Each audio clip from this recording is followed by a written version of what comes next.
शर्म आ जाना चाहिए। पानी में क्या घूमकर पानी में कहते हैं, चुल्ली भर पानी में डूब जाना चाहिए।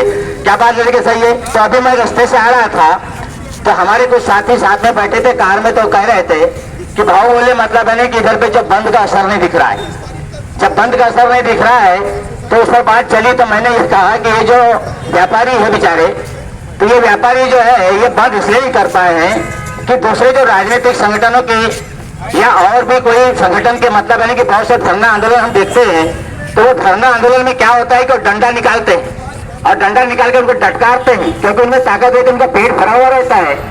वो जो धरना करने वाले लोग रहते हैं, समझ गए होंगे आप, उनको महीने की तनख्वाह मिलती है। क्या बात फिर कैसे है, उनका पेट भरा हुआ रहता है, वो ताकतवर रहते हैं। और मैंने अपने साथी को कहा देख मेरा भी पेट अभी लप लप कर रहा है। तो ये लप लप करने की वजह से ये जो दुकानदार बेचारे दुकान खोल के बैठे हैं, क्या बात देख सके सही है, कट्टो सत्य है। अरे भाई वो किसान अनाज पैदा करता है, उस किसान के अनाज को पैदा जब करता है तो उसी को खाते हैं आप, उसी के ऊपर आप ऐश करते हैं, उसी के माध्यम से रोजगार और व्यापार चलता है, आपका आदान प्रदान होता है, तब जाके आपके बड़े बड़े शटर लगते हैं, कांच के काउंटर लगते हैं।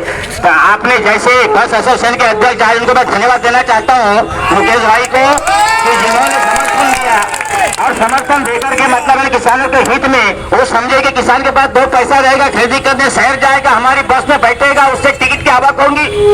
लेकिन ये हमारे साथियों को मैं क्या कहूँ, व्यापारी बंधुओं को, सारे शटर बंद हो जाना था, पूरा मार्केट मतलब है कि बंद हो जाना था। अति आवश्यक चीज बात अलग है, उस पर तो हमने नहीं कहा। तो ये सारी बातों को ध्यान में रखते हुए मैं इस कम समय लेकर के इतना ही कहना चाहता हूँ किसान साथियों, फिर यहाँ पर और एक चर्चा चली इधर पे जैसे आए यहाँ पास में, तो फिर हमारे साथियों ने कहा भाई देखो बोले 80% किसान है और यहाँ बोले दिख नहीं रहे। तो मेरा कहना यह है कि जो लोग ऐसा कह रहे होंगे कि किसान दिख नहीं रहे 80% है, तो ये तो बड़ी सरल बात है। उसमें गाय है, बकरी है, भैंसी है, उसका खेत है, घर है, उसका थ्रेसर लगाना है, वो यहाँ कैसे आ पाएगा, संभव नहीं है। क्या बात सही, पर उसके मन में इतनी बड़ी मतलब है कि गुस्सा भरी हुई है कि जैसे पूर्व साथियों ने कहा कि इनको सबक सामने सिखाना पड़ेगा, सिखाना ही पड़ेगा और सिखाने की जरूरत पड़ेगी। तो ये तो सब बात की बात हो गई, वो तो समय आएगा, वक्त आएगा।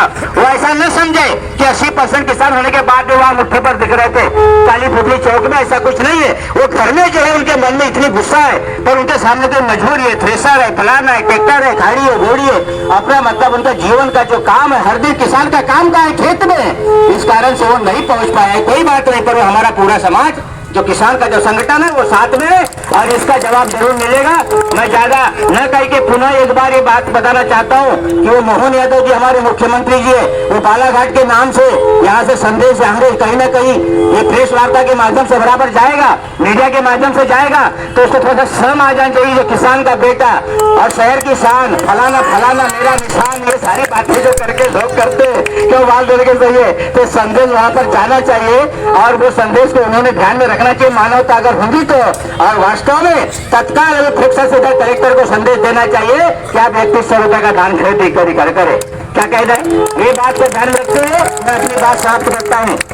जय जवान जय किसान, जय जवान जय किसान, जय जवान जय किसान। अब शर्म आना चाहिए, उस जमाने में जय जवान और जय किसान का नारा लगा, देश स्वतंत्र हुआ उसके पहले शायद नेहरू जी ने किसने लगाया, किन्होंने लगाया मुझे ध्यान नहीं, तो लेकिन बात एक है कि आज जवान जय जवान और जय किसान, वो बेचारे जो किसान है वो बूढ़ा हो गया, उसके गलपट्टे बैठ गए, बात तरीके से देश स्वतंत्र हो गया। पूरे लोगों ने किसान के ऊपर पूरी गाड़ मिट्टी गिरा दी। बहुत सी बातें बताना चाहते हैं, उतना समय नहीं है, लेकिन ये सही है कि जो जिस समय पर हमारा बुजुर्ग था तो मेरे ख्याल से 2-3 कुंटल अगर उर्दा बेचे तो 1 तोला सोना ले लेता था, 2 कुंटल उर्दा बेचा तो 1 कुंटल सोना ले लेता था। लेकिन आज मेरे ख्याल से वो 10 कुंटल उर्दा बेचेगा तो 1 सोना ले पाता। क्या बात है कि सही है, तो कितनी महंगाई का अंतर बढ़ गया है, सुई से लेके जो भी चीज हम वापरते हैं सब में महंगाई का अंतर इतना बढ़ गया है। तो सारी बातों को ध्यान रखते हुए अपनी बात समाप्त करता हूँ।